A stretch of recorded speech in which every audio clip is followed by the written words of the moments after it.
Finance Minister Enoch Godongwana will deliver the medium-term budget policy statement in Parliament. 2 o'clock is the start time. It'll be the first budget under the Government of National Unity. Now, this medium-term budget plays a vital role in the overall budget process as it sets out the policy framework for the budget presented every February. Now, the public sector wage bill is once again expected to come into sharp focus. And public sector unions and government are yet to finalise ongoing wage negotiations. So to dip into the conversation, we have got with us on the programme, we're joined virtually, firstly, by the National Metalworkers Union of South Africa spokesperson, Phakamile Hlubi-Majola. And in studio, we've got Fedusa, or the Federation of Unions of South Africa's General Secretary, Ashley Benjamin. So good to have both of you. Thank you for your time and thank you for weighing in on the conversation. Ashley, I'm going to begin with you. You're here in studio with me. I mean, the Minister obviously going to provide an update on the country's finances, how we are doing, how it's being managed, and of course this under the watchful eye of a GNU this time. But I think the big one is the wage bill. And I mean, you told me you've been in and out of meetings and how things are going there. Perhaps you want to give us an update from your side and what you're hoping to hear. Well, good morning to you, Leanne, and good morning to the viewers. Well, thank you for having us here. Well, in terms of the public sector wage negotiations, yes, our unions are really engaging in serious discussions with government in order to find common ground where we can settle the wage negotiations and then we can continue with delivering services to the poor and the vulnerable. We don't agree with the notion that the public sector wage bill is bloated. In fact, government, by their own admission, admitted that, in fact, the public service is short-staffed. Currently, there's almost 200,000 vacancies. That tells you that it's a heavy task for public servants to deliver services to the public with all and that relates to the budget cuts. It is absolutely a serious crisis. Yeah. Phakamile, let me bring you into this because NUMSA, no secret that you were not happy with how the minister handled this particular one in the budget. And, you know, it's a big issue. So I suppose the question to you is, how do you think the minister should strike a balance between spending cuts and that ballooning public sector wage bill? Good morning, Leanne, and good morning to your viewers, and thank you so much for having me on the show. I think, first of all, it is important that we must recognize that regarding the issue of the public sector wage bill, we cannot, on the one hand, complain about service delivery, particularly when you're looking at public hospitals, when you're looking at police stations. We just recently heard under the GNU that teachers are facing job cuts. And yet at the same time, we know that there are massive staff shortages. Although NUMSA does not organize in public sector, we fully support the demand of public sector unions because it is wrong to basically scapegoat workers for the decision taken by this government to implement austerity measures. I think it's also important to note, as you said in your intro, this is going to be the first medium-term budget statement under the GNU. NUMSA's position is that this GNU, this administration, is a reflection of the fact that the markets won the election. And what that means and what we can expect is a budget that is very market-friendly, that is anti-working class, and that is very likely going to deepen austerity and deepen the suffering of workers and their families. We are expecting more cuts which are going to affect ordinary workers and their families.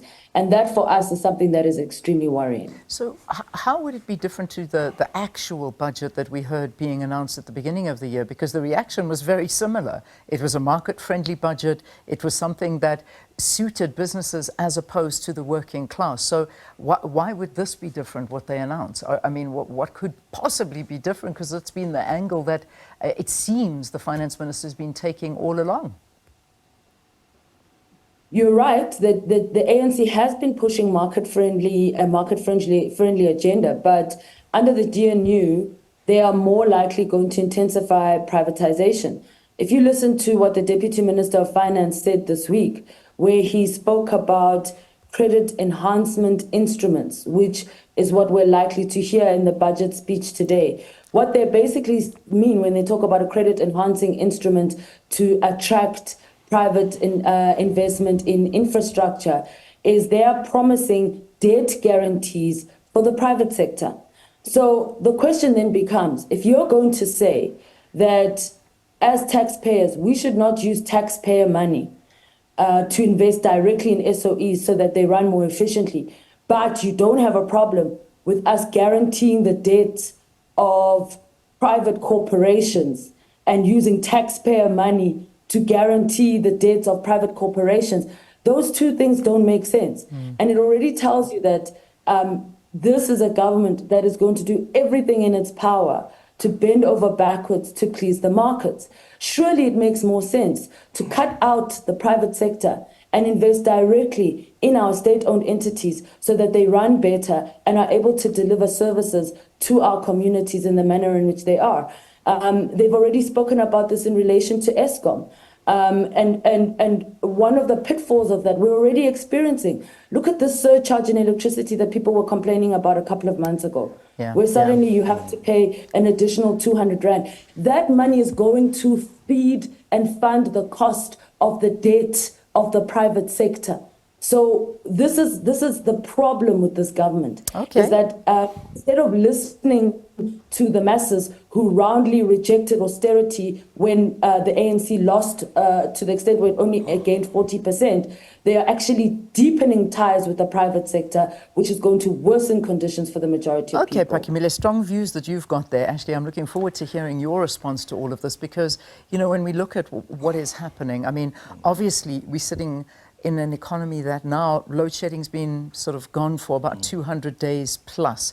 We're seeing inflation coming down. We certainly are seeing an improvement. However, we're not seeing this translating into the improvement of South Africa's lives and South Africans' lives. Do you agree with Phakamile in terms of going the privatization route, and that is what this GNU is going to start doing a lot more? Well, look, I agree with Phakamile. I think government has got policy choices and they get it wrong once again. What we need in this current day and age is economic growth. And you can see the economy is contracting, is not growing at the rate that we expect to create jobs. But it is the responsibility of the government to kickstart that by investing in the economy through infrastructure. You just said that we've managed to fix Eskom and that, but there's another challenge looming about the 36% ridiculous proposal of Eskom to And NUMSA. even a bigger challenge of water. Even a bigger challenge with water. That is massive at the moment. That is totally unacceptable. That is anti-poor, anti-development. So therefore, as Fedusa, we call for an end to austerity. It is bad, it's the enemy of the people, it's the enemy of the poor. Government cut spending on key government departments as health and education. You've seen recently that thousands of teachers, assistants stand to lose their job. It is ridiculous in this day and age. So we call on government to do the right thing and stop bending over towards the market. There should be a balance, and I think they're getting it wrong. They have policy choices. I mean, we've recently heard by Commissioner Kieswetter himself indicating that illicit financial flows, tax erosion and evasion is a serious problem. South African government lost hundreds and billions of rands over years by their own admission. But they should fix it. And imagine if you can recover 500 billion rand through tax evasion, how many schools can you build? How many teachers can you employ? How many nurses can you employ? And austerity is so bad. Let me give you an example. At our public hospitals, you know, you stand a chance today, if you go to a state hospital for a cut on your toe, you stand a chance to die of a serious infection because of the dangerous conditions of outsourcing security, outsourcing cleaning services and it. And no wonder there's so many lawsuits against the Minister of Health. So, because of those things, it is not good for our society. But let me ask both of you, and very quickly, if you don't mind sort of weighing in on this. I mean, when we look at this, the whole new political landscape that we've got, are you seeing positive changes? Because we've been complaining for a very long time, and South Africans asked for change. They got change in the form of a GNU. Is there change? I mean, are you seeing that we're edging to a new time, a stability, a growth period? Let me ask you quickly, Ashley. Yeah, look, I would say yes. There's positiveness. There's positive expectations. In particular, you know, some of those lazy ministers that serve in cabinet for many years, you can see there's a new hype and people try to do what they should do. So that is good in a sense.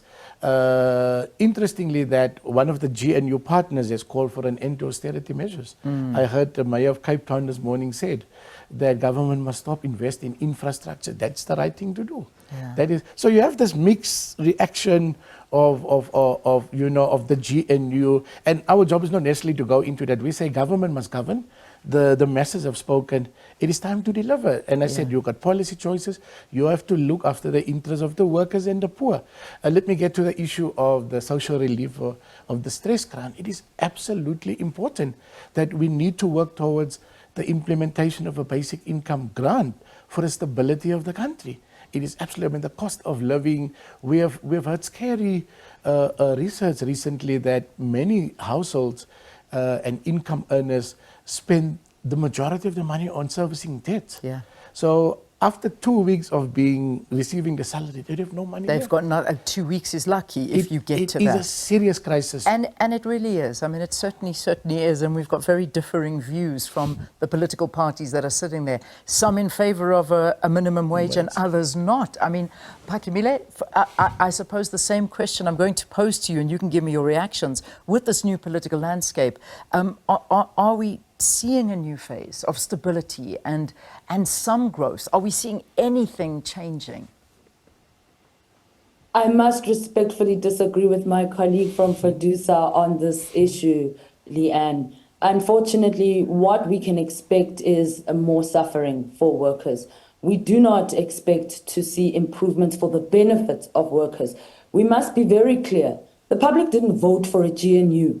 They voted for change. Yeah. They wanted the ANC government to stay true to the promises that it had made since 1994 to actually uplift the majority of people out of poverty, unemployment, and inequality. They wanted an end to austerity. But instead of giving them that, instead of implementing or taking a more radical route that would ensure that type of outcome, the ANC has gone into bed with capital in order to protect the interests of the wealthy 1% against the demands of the majority of people. Now, what we can expect going forward with this disastrous position is the unrest that we saw a couple of years ago.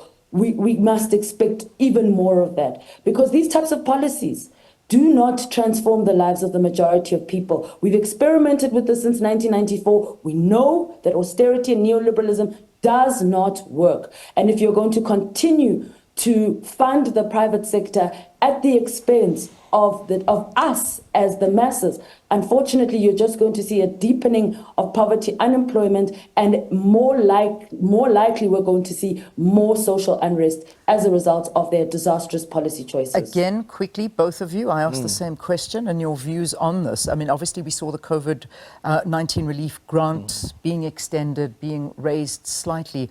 Are you hoping to see this finally being changed into a more permanent social support structure? Very quickly, Ashley. Yeah, from our side, we hope the government does the right thing and start really implementing, extending the social relief of the stress grant and building on a basic income grant is absolutely necessary for the stability of the country and cushioning the poor. Having said that, we also call on government to expand the basket of zero-rated VAT items. That's a big call. That is absolutely important to cushion the poor and even working people against very, very high cost of living, prices of food. It seems to us that even if inflation starts easing down, the price of food is not coming down. It never does. In fact, it goes up further and it puts so much pressure on working South Africans and the poor in general. Another issue is the fuel levy. We are calling on this government to reduce drastically the fuel levy, which they can do in order to cushion and reduce transport prices for workers and the public to commute, and for those who are seeking jobs, for those who are commuting just to get to jobs. These are policy instruments that can easily be implemented to cushion Okay. the poor and kickstart the economy. Phakamile, I'm giving you 30 seconds. Obviously, I'm sure you share sentiments, but is there anything you want to add to that? No, absolutely. I agree with my colleague there with regards to the fact that we must continue the social relief. But Leanne, we need jobs. People want to work. Yeah. And the instruments of job creations, which are state-owned entities, are being hollowed out in favor of the private sector. We are saying, if we are going to, as a government, we have no problem with the fact that the state every year approves incentives for the auto industry in order to grow the sector. Why are we not using the same logic to invest directly in our SOEs, which are job creation mechanisms? Absolutely. When SAA was run at its height, at the height of its performance, SAA contributed 23,000 jobs along the value chain, not just the 10,000 direct jobs that it was creating. There is no private company that is interested in developing value chains. That is the job of a state-owned entity. We are making a mistake as a country to take money away from SOEs and hand it over to the private sector in the vain hope that this decision will somehow balance out unemployment and inequality. It is a nonsensical position that the state has taken over the past 30 years, and they must change route if we're going to prevent future disasters. Phakamile, thank you. Thanks for talking to us. Phakamile Hlubi-Majola is, of course, National Metalworkers Union of South Africa, NUMSA spokesperson. Ashley Benjamin, also a pleasure having you in studio. Fedusa weighing in on this conversation.